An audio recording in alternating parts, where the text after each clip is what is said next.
তুমি যে মোবাইলের মধ্যে উলঙ্গ ছবি দেখতেছো, নাচ দেখতেছো, হিন্দি সিনেমার নর্তকীরে দেখতেছো, কিতা দেখো? এটা তো প্লাস্টিকে না। কথা বলেন না কেন? তা তুমি কিতা উপভোগ করলা? তুমি কিছুই তো মূলত উপভোগ করলাম। যে মায়ের পিছনে তুমি প্রেম করো, অনেক কি উপভোগ করলা তুমি? হুদা পয়সা না খরচদার তোমার? তোমার কতগুলো টাকা ছাড়া আর কি যাইতে আছে? তোমার শরীরের যৌবনটা নষ্ট হওয়া ছাড়া আর কি হচ্ছিল আপনি বলেন? কিন্তু কে বুঝাবে? বেকুবের বুদ্ধি কম থাকে। আমি সবসময় বলি, জালেমের বুদ্ধি কম থাকে, নাফরমানের বুদ্ধি কম থাকে। কথা মনে রাখবেন এটা। পাপীর কি থাকে? বুদ্ধি। পাপীর বুদ্ধি কম।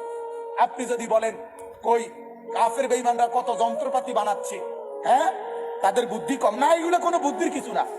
এটা মালিক আল্লাহ কোরআনে স্পষ্ট আছে, আমি পৃথিবীতে যখন যেই জিনিসটি যখন যেই মুহূর্তে বানাবো, এটা আমি আমার কোনো না কোনো বান্দার মাথাতে আমি এটার ফর্মুলা ঢেলে দেই, সে এটা করতে থাকে।